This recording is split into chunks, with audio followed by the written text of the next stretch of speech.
Hello everyone, you most welcome in exam world. और आज की वीडियो स्टार्ट करें उससे पहले सबसे पहले आप सभी को महाशिवरात्रि की हार्दिक शुभकामनाएं।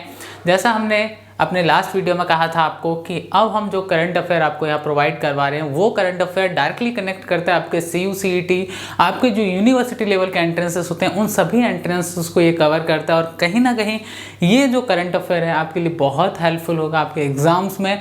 ऑल्दो खासकर सबसे बड़ा जो कन्फ्यूज़न होता है स्टूडेंट्स में वो होता है कि जब आप YouTube पे जाते हैं तो बहुत सारे जो चैनल्स हैं वहाँ पे आपको करंट अफेयर मिलता है, लेकिन देयर आर नो वन जो कि डायरेक्ट केवल और केवल कहीं की रिलेट करे यूनिवर्सिटी एंट्रेंस से। सो हम आपके लिए ये चीज़ें ला रहे हैं ताकि आप लोग कम चीज़ें पढ़ें लेकिन बेहतर पढ़ें और एग्ज़ाम में आप अपना परफॉर्मेंस बेहतर कर पाएँ, सिलेक्शंस ले पाएँ, चाहे वो CU CET के थ्रू हो या किसी यूनिवर्सिटी के एंट्रेंस के थ्रू हो। तो सबसे पहले मैं बता दूं ये पूरा का पूरा जो करंट अफेयर है आपके लिए हर यूनिवर्सिटी के एंट्रेंस एग्जाम में हेल्पफुल है। भले ही आपको डेली 8 से 10 पॉइंट मिलते हैं, लेकिन वो 8 से 10 पॉइंट ही आपके लिए इनफ होते हैं यूनिवर्सिटी एंट्रेंस के लेवल पे, because you are not preparing for UPSC और preparing for just after the 12th class के बाद जो एंट्रेंस एग्जाम हो रहा है उसके लिए आप तैयारी कर रहे हैं। तो बहुत सिंपल सी बात ये है कि it's very easy for you.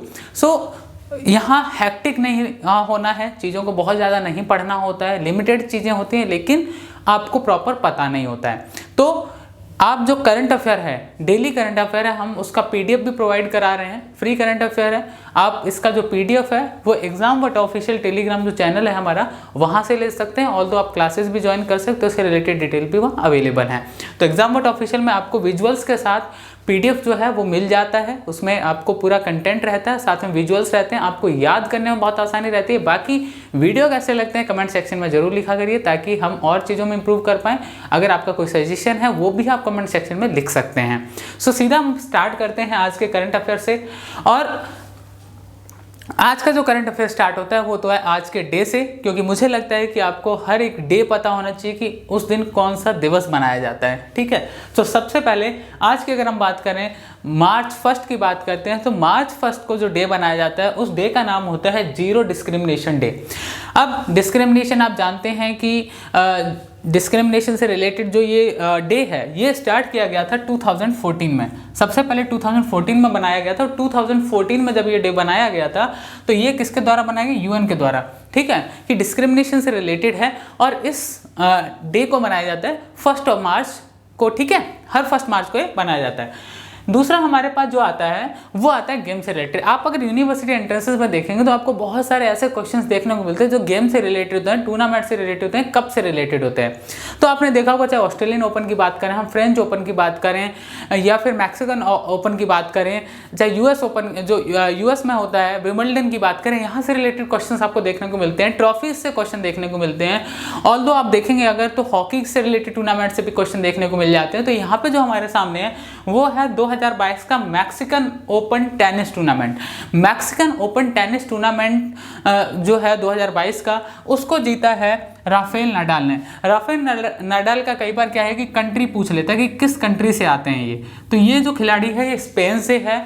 और यहाँ राफेल नडाल का मैक्सिकन टूर्नामेंट के साथ साथ अगर आपको पता है कि जैसे साल का पहला जो टूर्नामेंट होता है टेनिस का तो ऑस्ट्रेलियन ओपन होता है। तो ऑस्ट्रेलियन ओपन का जो 2022 के विनर हैं वो भी कौन है? राफेल नडाल ही है। आपको दोनों चीज़ें ध्यान रखनी है। अब यहाँ पे आपको एक चीज़ और ध्यान में रखें, यूनिवर्सिटी एंट्रेंस में क्या होता है कि उल्टा पूछने लग गए हैं। क्या पूछने लग गए? जैसे राफेल नडाल ने किसको हराया था उसका पूछने लगे। तो आप जो PDF लेंगे एग्जाम वर्ल्ड ऑफिशियल में वहाँ पर वो चीज़ मैंशन की हुई है कि इन्होंने मैक्सिकन टूर्नामेंट में किसको हराया था और ऑस्ट्रेलियन ओपन में किसको हराया था। क्योंकि अब क्वेश्चन आपने पिछले 2-3 साल में देखे यूनिवर्सिटी एंट्रेंस में लाइक हराया किसे था वहां से क्वेश्चंस आने लगे हैं। तो कहीं ना कहीं थोड़ा सा आप लोगों को ध्यान में रखना होगा अगर आप करंट अफेयर पढ़ रहे हैं तो। ठीक है, तो ये आपको क्लियर हो गया होगा मैक्सिकन जो टेनिस टूर्नामेंट है 2022 राफेल नडाल।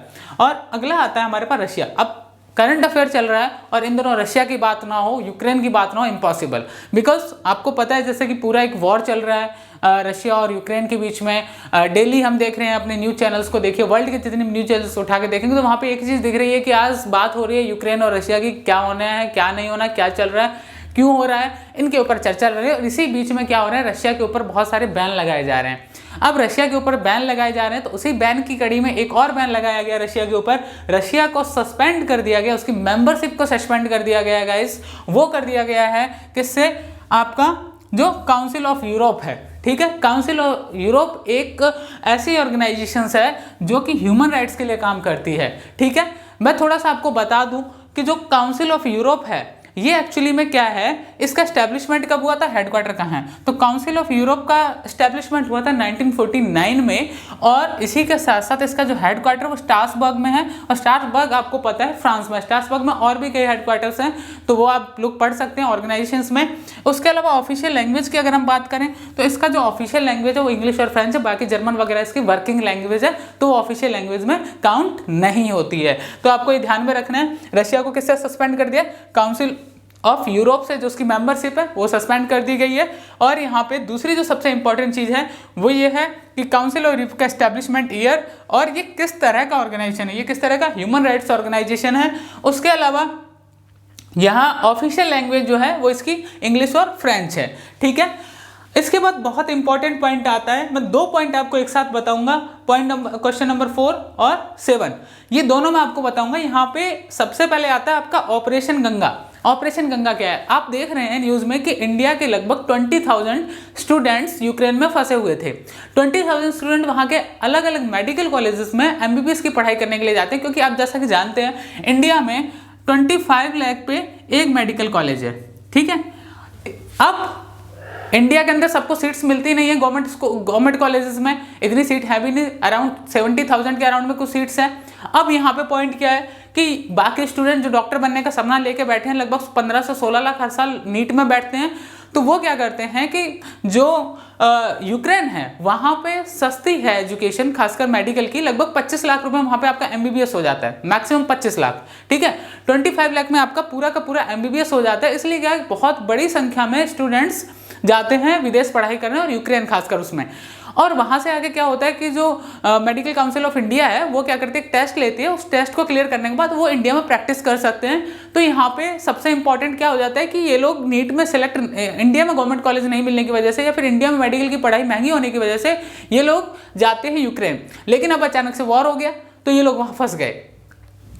अब स्टूडेंट्स को निकालने के लिए गवर्नमेंट ने जो प्लान बनाया, इवैक्यूएट किया जा रहा है इन्हें, खासकर जो बॉर्डर हैं, खासकर मैं बात करूं पोलैंड और रोमानिया की बात करूं, इनके बॉर्डर से इन लोगों को इवैक्यूएट किया जा रहा है। और जैसे कल अगर हम बात करें 28 को जो काउंसिल मीटिंग हुई थी, खासकर कैबिनेट मीटिंग जो हुई थी, उसमें देश के हमारे जो 4 मिनिस्टर हैं उनको भेजा गया उन बॉर्डर्स पे, ताकि स्टूडेंट्स को आसानी से इवैक्यूएट किया जाए, क्योंकि वहाँ पे आप लोग देख रहे हैं कि लाइक बहुत ज़्यादा प्रॉब्लम्स फेस करनी पड़ी स्टूडेंट्स को।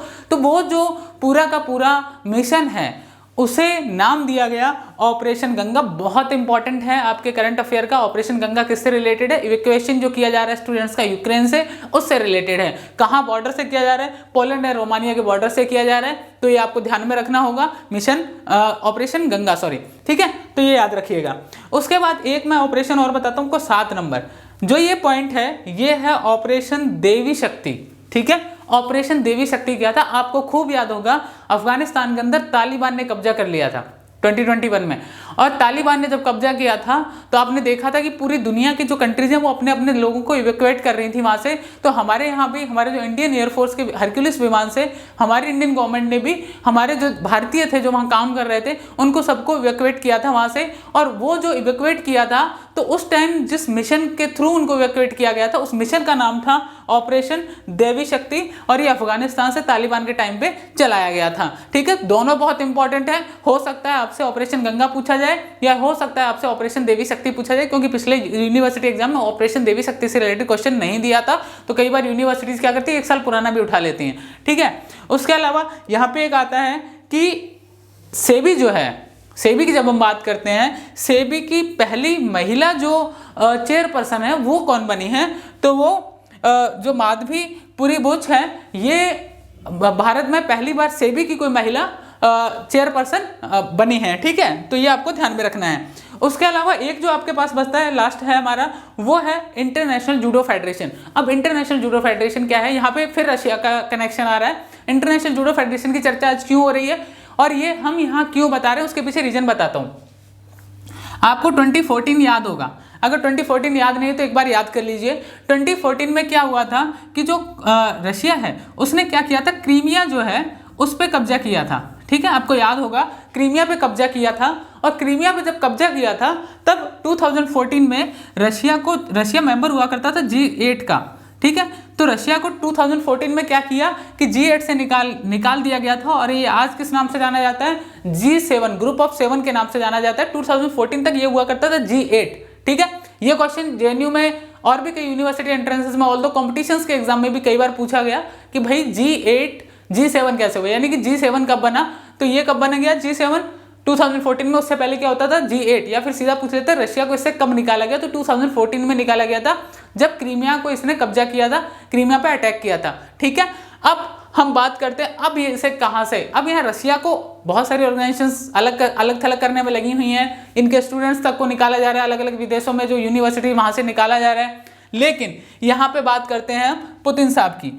पुतिन साहब को क्या था कि जो जूडो फेडरेशन है उसका ऑनरेरी चेयरपर्सन बनाया हुआ था, सेक्रेटरी जनरल या जो भी प्रेसिडेंट उनकी जो पोस्ट होती है जूडो फेडरेशन की, वो इन्हें ऑनरेरी पोस्ट दिया हुआ था। तो जूडो फेडरेशन ने क्या किया कि इनकी पोस्ट से हटा दिया कि भाई आप लोगों को मार रहे हो, हम आपको इस पोस्ट पर नहीं रखने वाले हैं। यूरोपियन जो कंट्रीज हैं, जितनी भी ऑर्गेनाइजेशन है, उन्होंने इनको हटा रही है, तो इसी कड़ी में जूडो फेडरेशन ने भी इनको हटा दिया है।